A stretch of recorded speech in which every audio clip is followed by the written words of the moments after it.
हमने देखा अभी तक कि जो शांति समझौते हुए सन 1919 में, जब 1918 में प्रथम विश्व युद्ध खत्म हुआ, तो 1919-1920 में जो विजयी राष्ट्र थे उन्होंने पराजित राष्ट्रों के साथ मिलकर बहुत सारे संधि और समझौते किए थे। जर्मनी के साथ वर्साई की संधि, ऑस्ट्रिया के साथ सेंट जर्मन की संधि, और हंगरी के साथ ट्रियानन की संधि, तुर्की के साथ सेब्रे की संधि और बुल्गारिया के साथ न्यूली की संधि। इन सब संधियों में सबसे महत्वपूर्ण संधि थी वर्साई की संधि।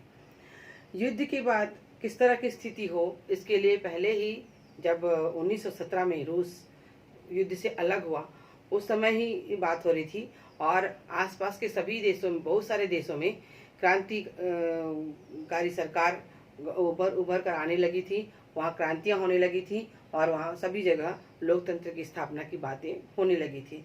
और उस समय भी ये निर्णायक कदम उठाने की बात हुई, और 1917 में जो रूस था वो क्रांति से अलग हो गया था, प्रथम विश्व युद्ध से अलग हो गया था। इस वह युद्ध कर रहे जो देश थे उनसे भी वो ये आग्रह कर रहा था कि अब सभी उपनिवेशों को स्वतंत्र कर देना चाहिए और युद्ध समाप्त कर देनी चाहिए।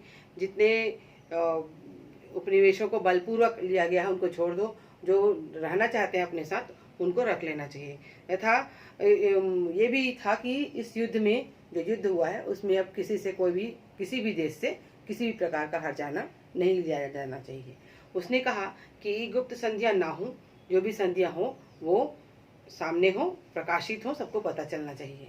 और ये जो बात थी जो रूस ने कही, इसको अमेरिका के राष्ट्रपति वुडरो विल्सन को अच्छी लगी थी और वो चाहते थे कि इस प्रकार से बात हो। और ये भी वो चाह रहे थे कि जो यूरोपीय देश हैं उन लोगों को तो ये पसंद नहीं आ रहा था, लेकिन अमेरिका को पसंद आ रहा था। वो ये चाह रहे थे कि जिस प्रकार से बात हो रही है, सभी को स्वतंत्र करने की, किसी से हर्जाना नहीं लेने की बात, वो सारी होनी चाहिए। लेकिन ये जो बात है, वो जो बड़े बड़े देश थे, जो विजयी देश थे, राष्ट्र थे, उनको ये पसंद नहीं आ रही थी। अमेरिका ने, ब्रिटेन, फ्रांस और इटली को वो ये नहीं चाहते थे। वो तो पूरी तरह से जर्मनी को पूरी हर्जाने का जिम्मेदार ठहराना चाह रहे थे। और लेकिन ये जो इनकी बातें थी, रूस की जो बात थी वो, और अमेरिका के राष्ट्रपति जो बोल रहे थे, वो वहाँ के मजदूरों, पूरे विश्व के मजदूरों और सैनिकों को बड़ी बड़ी अच्छी लग रही थी। राष्ट्रपति वुडरो विल्सन ने भी ये बात कही और उन्होंने इस बात को लेकर भी 14 बिंदु में कुछ बातें की थी। ये 14 बिंदु की घोषणा जो राष्ट्रपति वुडरो विल्सन ने की थी, वो आज अभी हम देखेंगे पहले कि वो उनकी 14 बिंदुएं क्या थी। तो सबसे पहले हम देखेंगे कि भविष्य में शांति संधियां गुप्त नहीं हो, प्रकट रूप से की जाए। इस बात में जो वुडरो विल्सन ने की थी, इस बात में रूस जो बात किया था, रूस की बात की झलक दिखाई देती थी। दूसरा था शांति तथा युद्ध दोनों समय समुद्र तट सभी के लिए स्वतंत्र हो। मतलब जब शांति का माहौल हो या फिर युद्ध हो रहा हो, किसी भी समय समुद्र का तट है, समुद्र में यात्रा करने, व्यापार करने का सभी देशों को समान अधिकार होना चाहिए। तीसरा था अंतर्राष्ट्रीय व्यापार में उपस्थित बाधाएं हटा दी जाएं। मतलब अंतर्राष्ट्रीय व्यापार, एक राष्ट्र से दूसरे राष्ट्र में जो व्यापार होता है, जिसके लिए सामुद्रिक मार्ग की आवश्यकता पड़ती है, उसमें जितनी प्रकार की बाधाएं, मतलब किसी का वहां पर वर्चस्व नहीं, सभी के लिए वो बाधाएं हटा देनी चाहिए। जिसको भी जहां दोस्ती है, जिस भी देश के साथ, वहां पर जाकर वो अपना व्यापार कर सकता है। निशस्त्रीकरण पर जोर दिया गया।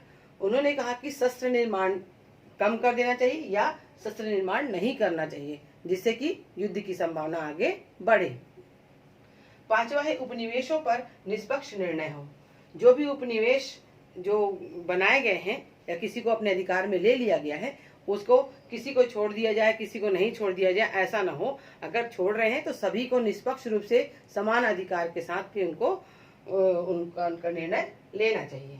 छठवां बोला गया कि रूस की भूमि को छोड़कर उसे वहां के लोगों की पसंद की सरकार बनाने दिया जाए। रूस की भूमि पर जिसका अधिकार था, जर्मनी ने रूस की कुछ भूमि, पूर्वी भूमि पर अपना अधिकार कर लिया था, तो उन्होंने कहा कि इस भूमि को छोड़कर वो क्या करे, रूस की जो सरकार थी, रूस की जनता जो थी, वो चाहती थी कि वहां पर लोकतंत्र की स्थापना हो, तो वहां को छोड़ दिया जाए ताकि वो अपना स्वतंत्र राष्ट्र बना सके। इसके बाद हम देखेंगे जर्मनी बेल्जियम को खाली कर दें। एक बात और हुई थी, जर्मनी जो था बहुत सारे राष्ट्रों पर अपना अधिकार कर लिया था, उसमें था बेल्जियम भी, तो ये भी उसमें बोला गया था कि जर्मनी बेल्जियम को खाली कर दे। 8वीं बात कही गई थी कि जर्मनी के जो फ्रांस का जो क्षेत्र था अल्सास और लॉरेन, ये बहुत खनिज पदार्थ वाला क्षेत्र था, वो बहुत पहले से उसको अपने कब्जे में ले लिया था। तो ये भी चाह रहे थे कि जर्मनी इसको खाली कर दे, उनको वापस कर दे फ्रांस को। 9वीं बात बोली गई थी कि इटली की सीमाओं का संशोधन हो। इटली की जो सीमा थी जो बहुत बढ़ गई थी उसको वो अपना स्वतंत्र कर दे और इटली की सीमा जो पहले थी पुरानी वही रहे। 10वीं बात कही गई थी कि ऑस्ट्रिया को स्वायत्त शासन का अधिकार मिले। ऑस्ट्रिया के अधिकार में जो भी और भी देश थे उसको छोड़ दिया जाए। ऑस्ट्रिया और हंगरी जो अलग अलग एक साथ थे, वो ऑस्ट्रिया और हंगरी को अलग करके उनको अपने स्वतंत्र राष्ट्र बनाने का अधिकार दे दिया जाए। 11वीं बात कही गई थी कि सर्बिया से मोंटेनेग्रो और रोमानिया को अलग कर दिया जाए।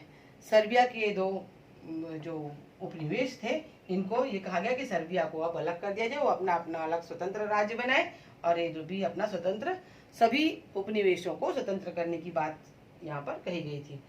12वीं बात कही गई कि स्वतंत्र पोलैंड का निर्माण हो। पोलैंड भी जर्मनी के अधिकार में था, उसको भी स्वतंत्र करने की बात कही गई और साथ ही ये कहा गया कि उसके पास जो जर्मनी समुद्री मार्ग में जाने का रास्ता नहीं था, तो पोलैंड को समुद्री मार्ग में जाने के मार्ग देने के लिए अब जर्मनी को दो पार्ट में कर दिया गया, पूर्वी जर्मनी और पूर्वी जर्मनी। उसके बीच से दो स्थानों को पोलैंड के अधिकार में दे दिया गया और पोलैंड को स्वतंत्र निर्माण कर दिया गया।